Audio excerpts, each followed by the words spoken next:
Thanks for joining us for this amazing web episode, everyone. The post-COVID CX powered by AI, brought to you by Customer Experience Update and sponsored by Smart Action. My name is Julie Lawson, the webinar coordinator for this episode, and I'm excited to bring you some hard-earned insights about customer experience. I'm really looking forward to interviewing and talking with our speakers. And if you miss any of today's episode, have no fear because this will be recorded. You can access the recording by clicking the link in the chat box, which will show up around the end of the show. On that note, please feel free to ask questions during today's session. Engagement from you guys is the key to a great webinar after all. You can do so by submitting them into the question panel on the right side of your screen. Artie, Brian, and I will go through them throughout the entire presentation, and we'll have time for a Q&A section at the end. My lovely colleague Erin will be fielding your questions today. She'll be happy to answer any questions you might have, so pull up the question panel and say hello to let her know that you're listening. Lastly, if you're having any audio issues during today's presentation, you may choose to dial in by phone. You can do so by selecting the More button in the right upper portion of your screen and then select the Switch to Phone option. So today I'm talking with Brian Moran and Artie Kosoboom. Brian is the head of marketing for Smart Action, where their obsession with creating frictionless customer experiences with conversational AI has led to it standing as the top-rated virtual customer assistant solution on Gartner Peer Insight and distinction as the leader in AI-enhanced self-service by Frost & Sullivan. Smart Action operates AI-powered virtual agents for 100-plus brands, including AAA, Office Depot, Hyundai, ADT, DSW, Choice Hotels, Penske, and more. For the last decade of Artie's professional experience has been focused around contact center technology, servicing businesses and consumers through cloud-based SaaS products. He enjoys working with large global customer service teams to increase and leverage the following areas of business: leadership, customer experience, customer success, operations, technology, customer service, recruiting, and people development. He has won multiple awards in the cloud technology field that include Best Use of Cloud Technology and Best Voice of the Customer Product. So without further ado, take it away, guys. All right. Well, thanks, Julie. Quite an introduction. Of course, happy to have everybody here who's joining us for the conversation today. We'll be doing this almost a little bit more, podcast style, I should say, between Artie and myself. So as much as, of course, we have set content. We don't know if we're going to get to it all. We'll see how far we can get. But we like this to be, audience driven as much as possible. So as we go along here, just chime in with your own question or comment as we go along. All of us are living right now in what feels to us as a very different world. So we're speaking specifically about this, kind of emerging narrative that we've begun to see, asking about, a post-COVID CX. We're taking a very direct slant on that, on the AI-powered CX post-COVID. And here in just a minute, we'll just address first, is that even a thing? Let's look at some of the actual real impacts that have been happening that have driven that narrative. And let's get into what those are around, business continuity strategies that were not necessarily as much of a priority before, recession-proofing strategies that we've begun to see and emerge. So we're taking a very specific slant around the AI-powered CX on this for a couple of reasons. One is, you should see here, just at least on this slide, if you don't know, you're not aware of Smart Action or know who we are, this just at least will give you the context. We design, build, and operate AI-powered virtual agents for more than 100 brands, and that ranges from mid-sized companies to the Fortune 500. So it means that we've done a lot of end-to-end customer journeys from press one to how can I help you today? And that's a journey that we did with Artie and TechStyle, who's going to be sharing, because we're coming from the point of view having operated in the AI-powered CX for more than 100 brands. So we can come to the table and talk about what types of impacts we've seen COVID had on that and the trends that are emerging from it. And Artie, of course, on the front line of this within his own company at TechStyle can communicate that. So for us on our stage, you can imagine, operating the AI-powered CX for some of the most trusted brands in the world, it means we've experienced every pitfall and peak imaginable over the few years. We do omni-channel self-service. We deliver the full conversational AI technology stack and all the end-to-end CX services around that. So organizations can outsource to a partner as opposed to trying to build out their own team and do this themselves. But the focus of this webinar is on voice because at least from this standpoint, it's where 80% of our customers start on the voice side. It's where they see the biggest, most immediate ROI. It's far and away the most complex channel to automate well. And once you have, it makes scaling any application against any interaction digitally to chat or SMS pretty straightforward. So Artie, let's talk just a little bit, if you can, just about yourself and your own street cred to your colleagues who are listening in, and then we'll jump into a little bit of this conversation. Yeah, absolutely. Thanks, Brian. Thank you to everyone on the Smart Action side for putting together all this content. Thank you for Brian and team and everyone who's hosting this webinar.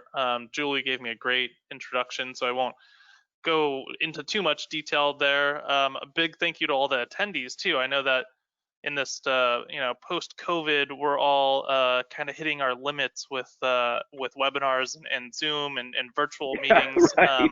Thank you all for thank you all for taking the time to either watch this live or listen to the recording afterwards. Of course, the conversation never really stops in this webinar. It keeps going and going. So reach out to either me directly or to Brian or anyone on the Smart Action team to ask more questions. And Smart Action has done a really good job on their website to put together use cases and case studies. I'm just one of very many of those use cases that they brought on for this webinar.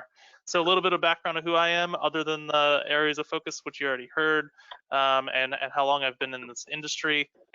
If I were to wear a NASCAR jacket, these would be the logos that I would put on them. These are the current companies that I'm either working for or currently engaged with to help with their self-service.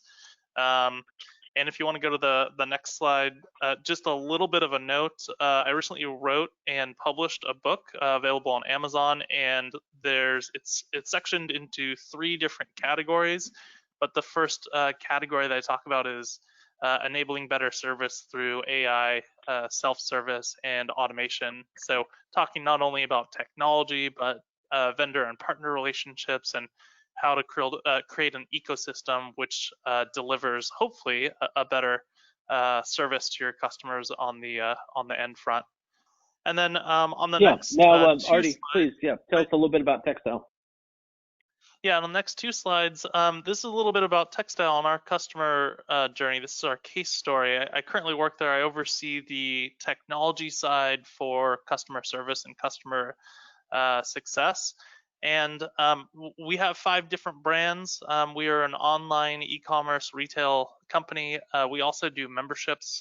We're very heavy on the membership model. We partner with celebrities to do the sales and marketing through social media and also through soft media. And some of the brands you may have heard of are Fabletics, FabKids, Shoe Dazzle, Just Fab, or Savage X Fenty. And then zooming into that a little bit more, this is the amount of volume that goes through our contact center on a regular basis. We've got 5 million members globally, 12 different countries, 7 different languages. The majority of our volume is over the phone channel. We have 6 million phone calls per year. So, comparing that to the number of members we have, that's a little bit more than 1 phone call per year. And we have 3 million chats per year from our members. So really, we have 2 touch points with our members annually, and we want to make sure that those touch points are extremely high level of success and high level of customer experience. So choosing a self-service vendor is extremely important to us because it may be the 1 or 2 times that we talk to them in a 12-month period. We want to make sure that they have a great experience as they go through that. Sure, thanks, Artie. Now we've all been hearing this chatter about the new post-COVID, CX.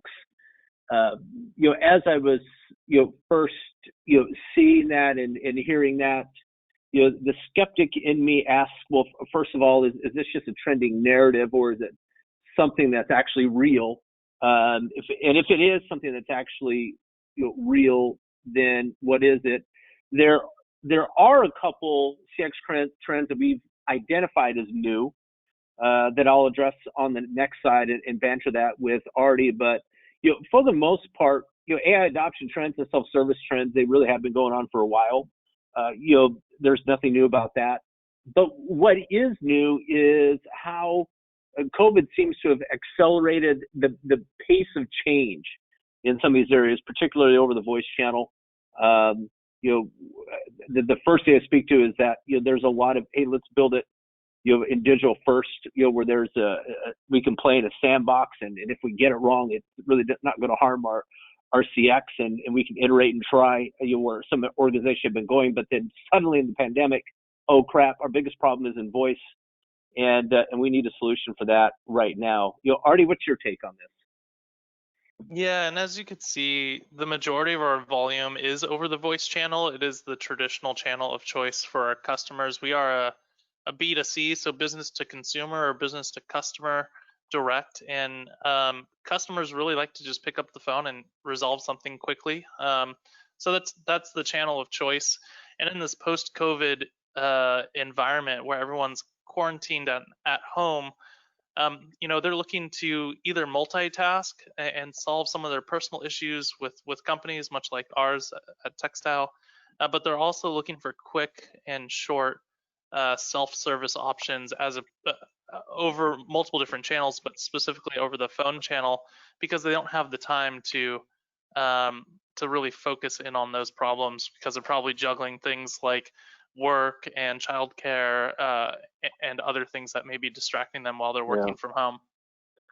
So, Artie, we're going to drill in more specifically on the AI-powered CX around this, and we were having this conversation. I can't remember last week or the week before. We thought, hey, this is something we really should be turning into what we're doing now. And I just asked you, just for candidly, you're on the front lines. You've been on the front lines for quite some time. You're an early adopter. So when you look across the landscape at colleagues that might be falling behind or getting, I should say, maybe long in the tooth with their approach or strategy, are there certain areas that are most common to you that stand out? Yeah, and we've had AI powered chatbots and voice bots since 2015. So we were an early adopter, bleeding edge, right back even before, when you go to conferences, even before everyone, the buzz was AI, chatbots, voice bots, all these automations, self-service agents. But it's been there, it's been lingering there for quite a while, and we've got a lot of small niche players that think that they've created the best solution, and it may be a good stepping stone, or it may be the best solution 4 years ago, but as AI has evolved and as customer experience has changed, or at least customer expectations around experience has changed, not a lot of the tools have changed to match that. So I think that's where, to answer your question, I think that's where most companies fall a little bit short. They have this thing on the roadmap that says, we need to deploy a self-service tool. The first thing they look towards is maybe the easier route, which is a chat bot, which isn't their primary channel. Maybe that's only 20% of their volume or 30% of their volume, where really phone is their volume. And they go through this process, they deploy something, within a year or within 6 months, it's already outdated. But they checked off that box, and it's been sitting there for a year or for 4 years, and now it's become this stale product that's just been sitting there. And there's a little bit of a hoorah when it was launched, but now it's how do they rip and replace and make that a better experience, and how do they deploy it across channels that are more complex and have higher volume? Right. So, if we're living in this new COVID world or post-COVID world, what does that new world look like? And I think the answer that you have to examine, well, then what has been the real impact that COVID has had on the AI-powered CX, or at least our awareness of it? The first one that I can speak to, simply just because we do manage the AI-powered CX for as many brands as we do. The very first thing I think that we would put at the top of the list, and not all of our customers, because not all of our customers were hit the same way during this time, but for a lot of our customers, there was a crazy spike across certain interactions for some of our customers that either didn't even exist before or they were only low volume. And so now what's changed, that contact center leaders have to play this game of this what if scenario, to make sure that they're planned against what they may not right now be ready for. So a good example here for us is we went live just a few months ago with Choice Hotels. They're the second largest hoteler in the world. They're the umbrella for almost every budget chain you can think of. And we handle all their reservations. We handle some of their outlier call types that don't get much volume. But when the pandemic hit, some of those outlier interactions increased by 400%. In fact, I did a webinar with them last month, and they had mentioned if they didn't train the virtual agent for those interactions prior to the pandemic, they would have lost a tremendous amount of revenue because they were suffering agent availability and long hold times at the very moment that those call spikes were happening, and that would have put additional pressure on their contact center that they would not have been able to handle. Artie, I know that since you're not a brick and mortar retailer, maybe you didn't see the same type of unexpected call types, spikes, or interactions in your business. Yeah, I have a good example for this. So we're in fashion and e-commerce, so we don't have brick and mortar, but we do have multiple different brands that were affected by COVID. The athleisure brand Fabletics saw increase in sales immediately because everyone went from going into the office to work from home. So everyone needed comfortable clothes to Artie, work from. I haven't even changed out of a pair of joggers in the last 4 months. I have to admit, I'm definitely in shorts at the moment. But yeah, athleisure wear, that brand went like crazy. So the problem we had with that brand was an increase in volume. And how do you serve without self-service in place, without bots in place? How do you serve customers in the way that they're traditionally expecting a response without having the ability to forecast headcount and hire tons of people for those unexpected call spikes and interactions? And then the other way around, we have brands that are business casual apparel brands. So Just Fab and Shoe Dazzle, high heels and business attire, which the volume went down with those brands. And we thought, oh, well, the volume in sales went down, so the calls will go down. Actually, the calls and the emails continued to flow in because since we're on a membership model, everyone wanted to call in and pause the billing for the next month or 2 months or 3 months. So we were hit in the call center with increased volume on both sides, and both business units, one was going up and one was going down at that time.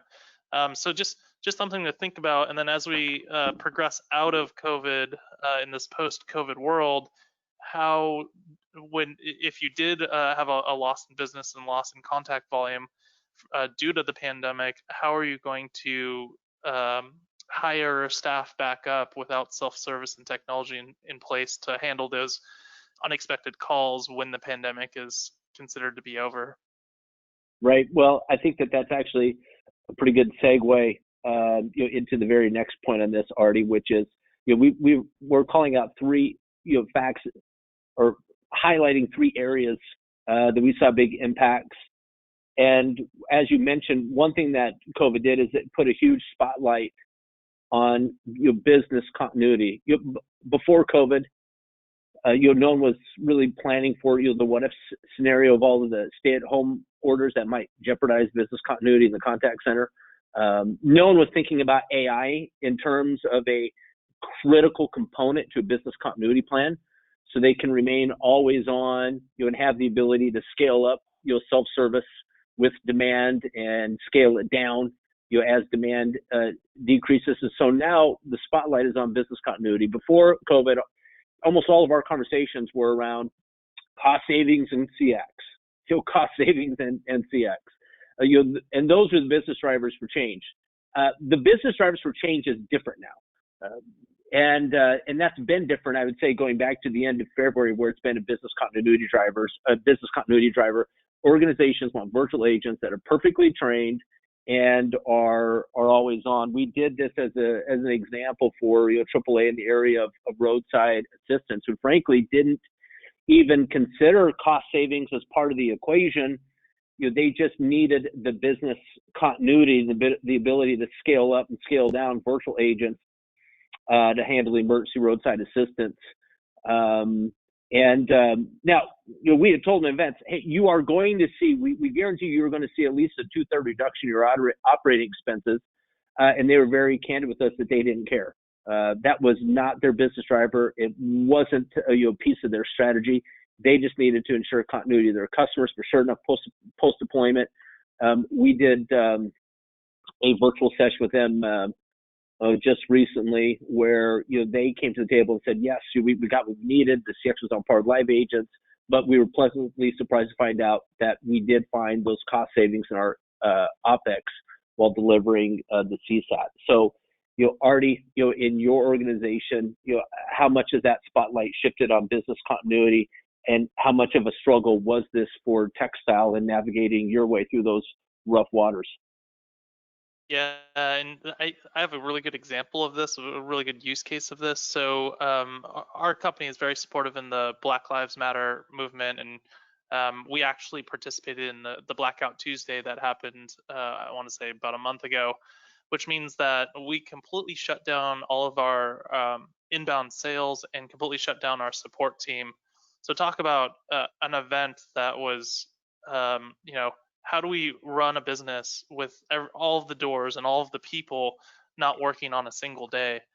From a support standpoint, we would not have been able to do it without smart action or AI or self-service in place. So while we still shut down our live agents, transferring for live agents for 24 hours, we still had the AI self-service tools up in place. So members can still reset their password, all of the self-service transactional things that they need to do with their account, cancel their membership, skip the month, anything that's easy and they have to do on a transactional basis, they could still do without having to talk to a live agent. So we went live with a total shutdown with 0 people answering calls, chats, and emails for a whole day.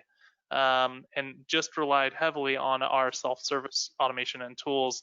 And if that's not business continuity, I don't know what is. I would hate to do that for more than 24 hours or, more than even an hour in the day, but the ability to even have that in our tool shed as a tool to lean on is remarkable. Yep. Now, the third piece here that we'll talk about just a little bit, and already I'll throw this your way to talk about how can the contact center think recession-proofing their contact center as a strategy. While we have seen a lot of organizations, they put that emphasis on business continuity as a business driver for their AI initiative. We've suddenly seen a new business driver that's emerged. This has emerged very recently in the last 30 days, where we see this growing driver around recession-proofing that we've never seen before. There's an enormous amount of uncertainty in the market right now. How much will the economy suffer until there's either a vaccine or herd immunity? And some organizations right now, they're trying to get out in front of that uncertainty with a recession-proofing strategy. Not knowing the nuts and bolts maybe of how that needs to come together, as much as it's knowing that it needs to be on their landscape of is there something they can do, and what can they do? So Artie, sitting in the seat, if someone is in an at-risk business and they're considering recession-proofing as a strategy for the contact center, what are some of the most important steps that you can think of that they should be taking right now? Yeah, so recession-proofing is definitely interesting. What we like to say internally at TechStyle is the ability to scale up and down easily and affordably without having to spend a lot of time, energy, and resources and money to do that. So with things like COVID and this pandemic, and then eventually coming out of the pandemic into either a recession or an economic recession or the opposite. What COVID has done has taken a pretty historical forecasted normal ability for us to say, okay, this is the amount of headcount we need. This is the goal we need to get to. We're either going up or going down or staying stagnant.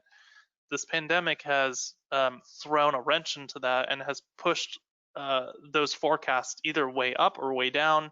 For some people, it's pushed them, up and then down, or down and then up within, weeks, days, or even months. And we're going to be in this post-COVID environment where we don't really have the ability to successfully forecast volume, trends, and the like Right. for customer service or sales teams.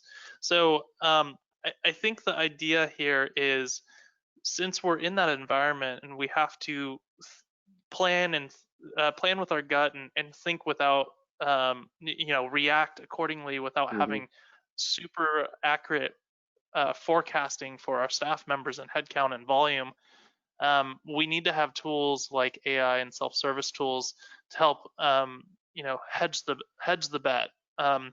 So the example here is, we know that we're going to go into what's traditionally our busy season, which is called boot season, around Cyber Week and Black Friday. Of course, all retails and e-commerce go through that, but we don't know to what extreme. Is it going to be 2x what it was last year within the forecast, or is it going to be half the volume that we need? So with technology, we could leverage self-service tools even more so that we don't have to hire and overstaff a call center that has no calls, chats, or emails coming in, or vice versa. We can understaff, and then if the volume comes in, ramp up our self-service tools so that we can contain more contacts via the phone or chat channel. Yeah, you're already reminded of the conversation we were having around this, that when it comes to contact center leaders, one of the biggest risks that they're having to prepare for right now is, if the economy does go through a trough, if there is not, an immediate V-shaped recovery, it puts contact center leaders in the position to where they have to, furlough agents, and furloughing them for an uncertain period of time.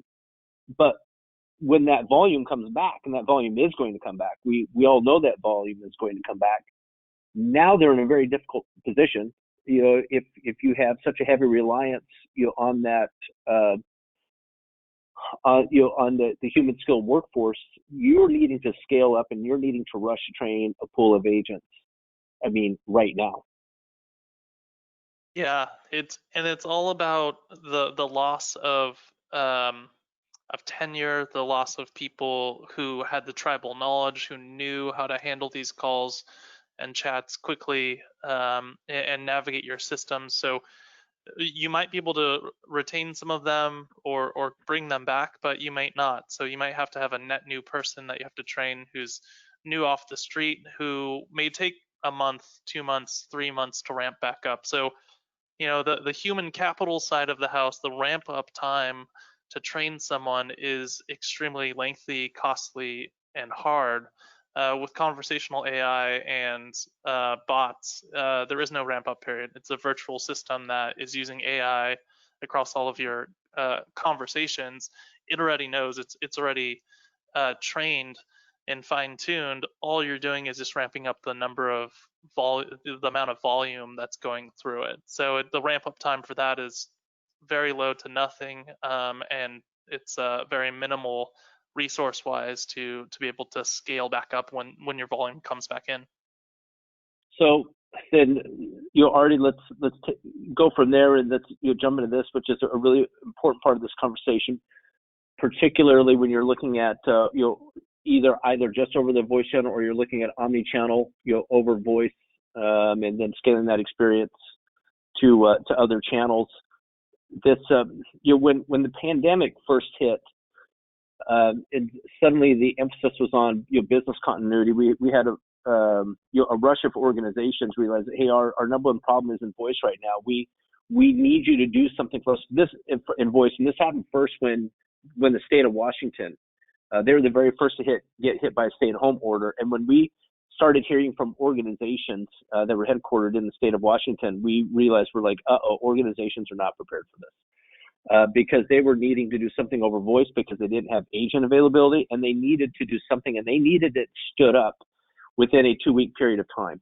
And it was an education process for us, with those organizations to say, if you're trying to do something in voice and stand up, an application for, across different interactions in voice and do it in 2 weeks, it just is not going to happen. Building something where the CX is on par with a live agent over voice is a very complex channel. After you've dotted all your I's and crossed all your T's, before you even get into the build process itself is a 4 to 6 week process. So if you are looking at voice as part of your recession-proofing strategy, you have to understand the lead time that goes into you're creating something that's really going to work for your customers. Already you're aware we were building something for the national COVID-19 hotline. They wanted something built in 2 weeks. We're like, once again, this is a voice channel. That's impossible. But what we were able to do is come up with a channel Deflection where we were able to build something digitally, a chat bot over a Wix web chat, a very nice experience that we rushed that build and were able to deliver in 2 weeks. But it meant deflecting the incoming voice channel, over to a digital channel. That's not how you want to deliver that experience. You want to keep that experience in the channel of their choice. But, with the back against the wall, that was something that organizations are doing. Artie, I know that you have this conversation. It's one of the very first things, in explaining about conversational AI coming from the world of an IVR where it's just design, build, and poof, you're done. It's almost more of a product. Conversation with machines. This is different, isn't it, Artie? Yeah, and I love this infographic because to do this right, really it's conversations with your customers or members or whoever they are.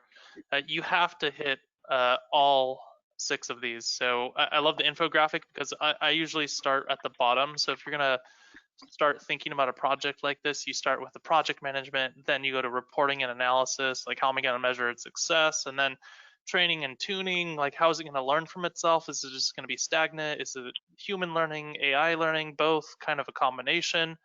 Then it can't be stagnant over the years, so you have to understand what the roadmap is to enhance it or upgrade it over time, not only for your business but also for the natural language processing. And then the last 2 are really focused on design. So that's more strategy, and then taking that strategy or that conversational AI solution design and then feeding it back into actual use cases and business outcomes. So it's kind of like a circular project. And what I find happens a lot, and this kind of bleeds into the next slide, is the do-it-yourself versus go with a partner. And the majority of the time, and lots of different factors here, people say, well, let's just build one ourselves. They usually can't get past the project management or maybe even just the reporting and analytics side, because it just takes too long and there's too many resources that you have to hire on board or external resources that you have to pay to help implement that cost tens or hundreds of thousands of dollars. So I think the solution here, and especially with this COVID environment, because you may find that your business needs this and it needs it stood up before we're out of the pandemic, and we don't know when that is. It could be 3 months from now, it could be a year, it could be next week, who knows. So that sense of urgency, and then also the ability to go to market very, very quickly in all 6 of those different areas is one of the reasons why I would lean heavily on recommending using a partner who's done it before, not only with other companies, but also has the resource and headcount infrastructure to help support the things that we naturally don't have in our customer service teams today. Now, I know that you're here at the bottom of the hour, so we're just going to skip over remaining slides and move into Q&A here in just a second. But Artie, when somebody comes from the world of IVR, in a matter of a few short days, you design, build, and poof, you're done. You may not even touch it again for months or if ever. Conversational AI is very different. It's a solution requires care and feeding from a team of experts who understand the complete tool set at their disposal, from design to build to ongoing operation. And already, once you go live, you've only started. You've only even begun. Correct? Yeah, and that's the tipping point. Is you have to commit to creating this. Once you do create this experience, you've already committed to your customers that you're going to continue to evolve this and make this a good customer experience moving forward. And if you don't, it creates really interesting negative effects. So it's almost as if you shouldn't have even started, if you're going to half bake it or only release it and it be stagnant or stale or not the best outcome 6 months or a year after you roll it out. You'll get more negative NPS scores and CSAT scores if you just release something and let it sit, than if you release something and then continue to evolve it and make it better over time. Because people will start to expect that self-service tool to do exactly what they want, and if they go to it and it can't do what they want 6 months down the road, that'll cause frustration and customer friction. So if you are listening in and you are one of those that do want to jump into that daunting challenge of handling and automating in voice, and then scaling that experience digitally, you may wonder, well, what kind of CX team do you really need to do everything from the design to the build, the ongoing operation? This just gives an idea of the type of team that we have curated over the last few years. Each face represents a full team behind them.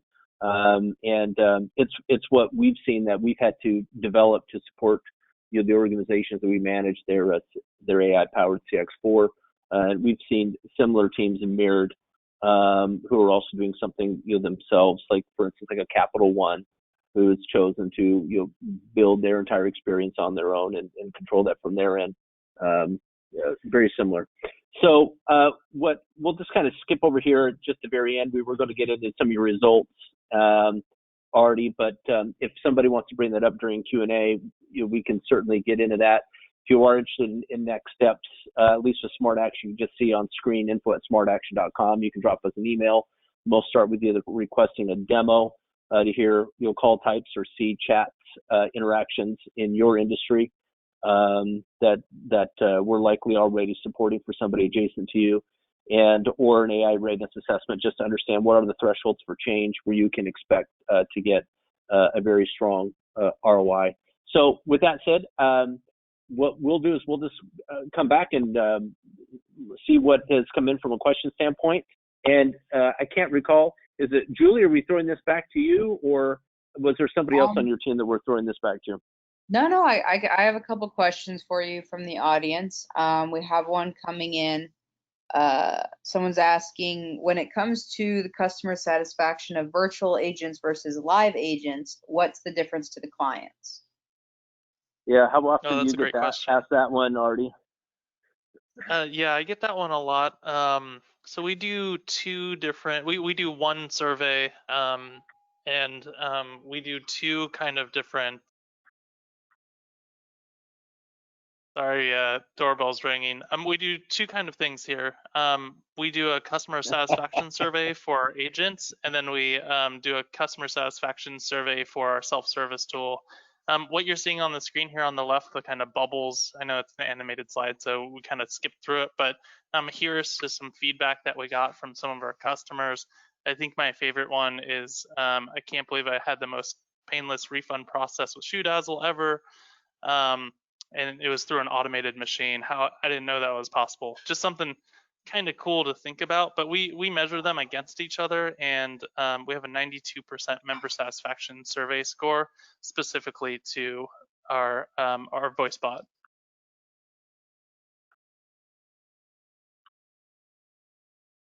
All right, awesome. All right, we have another one coming in. Someone's asking, how long does a rollout of virtual agents typically take?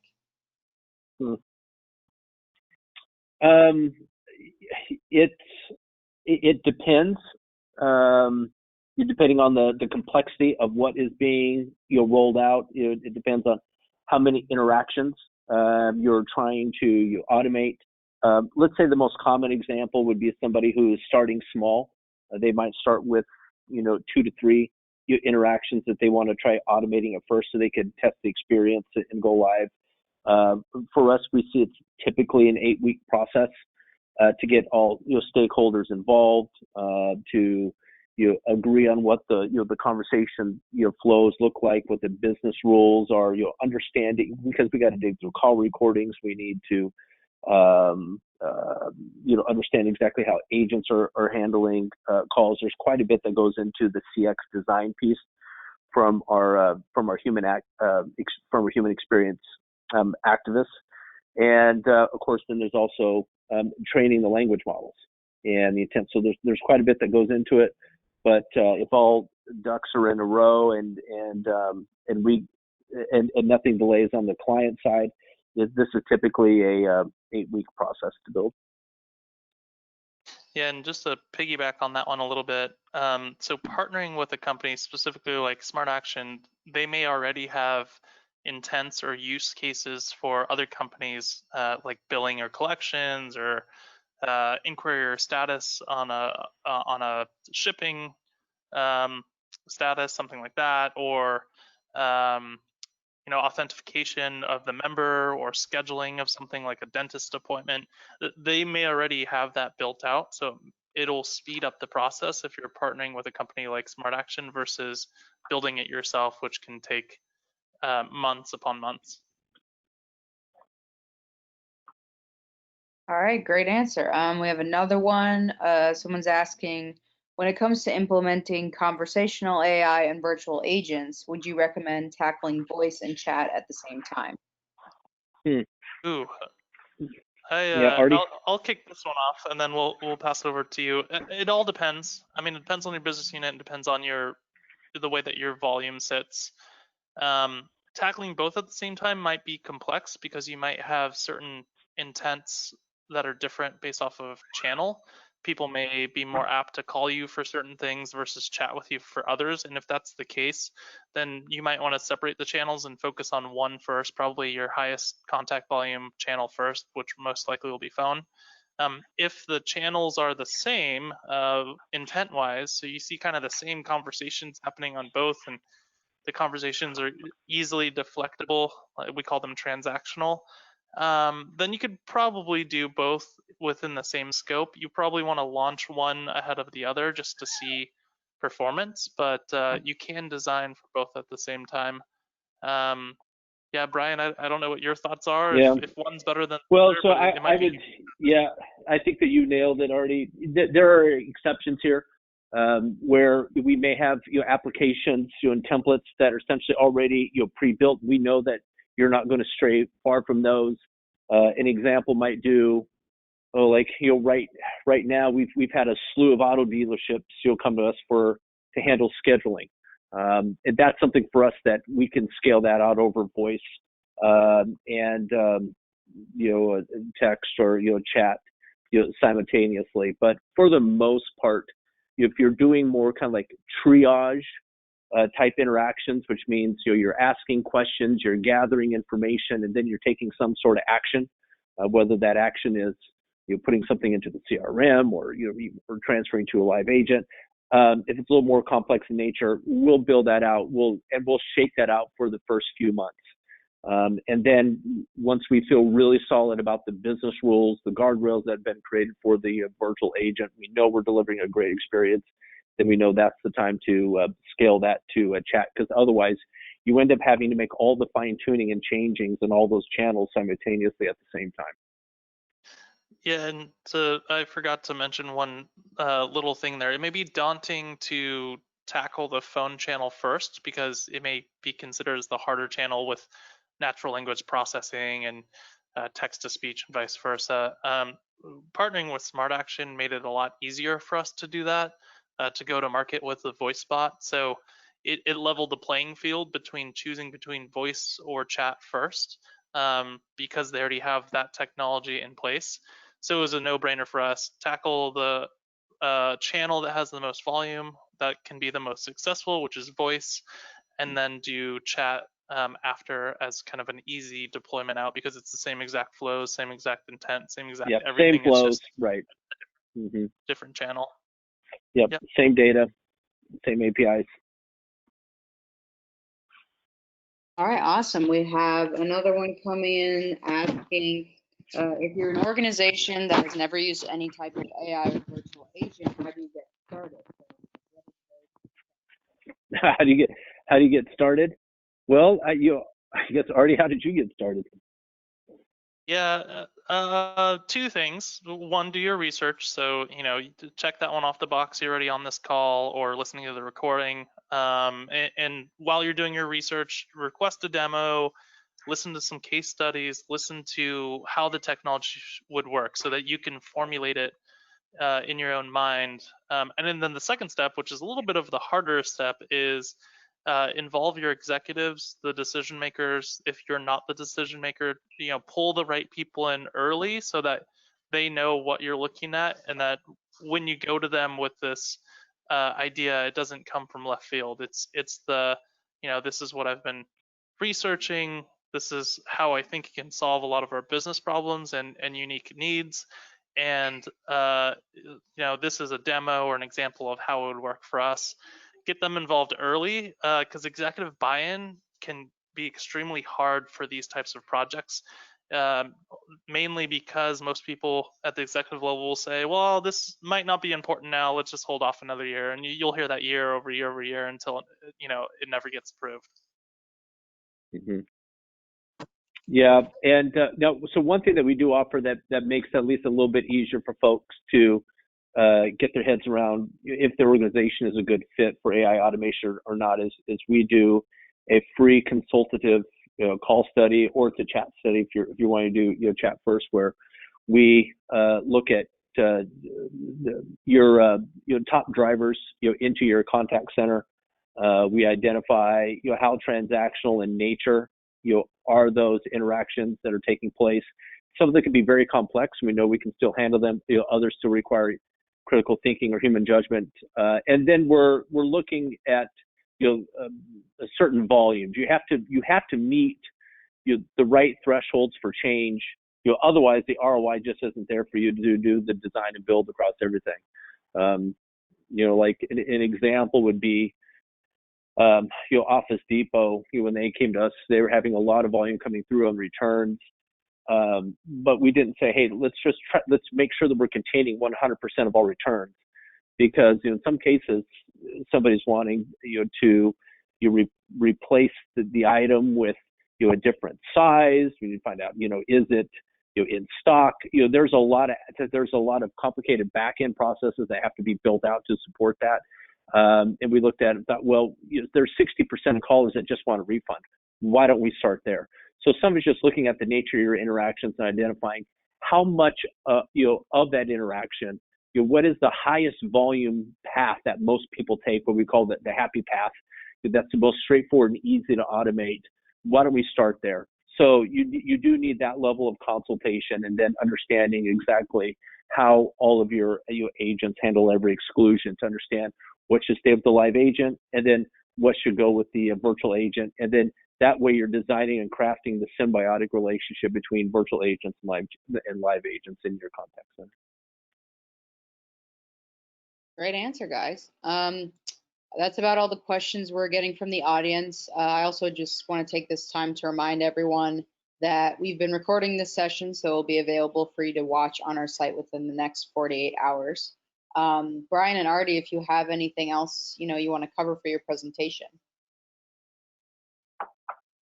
I don't, other than to thank Artie for, I know he has a busy schedule and a busy man, so we just appreciate him joining in and sharing his perspective from the front line. Of course, yeah, and thanks Brian and the Smart Action team for hosting and putting all the content together. I think like I said earlier in the presentation, feel free to reach out to Smart Action directly, or if you don't want to involve them and you want to go directly to me and just ask some questions about AI or how we partner with Smart Action, I would love to connect. You could reach out to me directly on LinkedIn. and the company I work for is TechStyle. So yeah, just happy to be here. I live and breathe AI and conversational AI, and Brian, thanks for hosting and bringing me up. Great. Thank you so much. Yeah, thanks, guys. That's all we have got time for today. I hope everyone had half as much fun as I did with this great presentation. Thanks again to our sponsor, Smart Action, and again to our guests, Artie and Brian. And for all of you for attending, I'm Julie, and you can find Customer Experience Update on Twitter at CX Update. Thanks, everyone, and have a great rest of your day. Yep. Thank you. Thanks, Julie. See ya.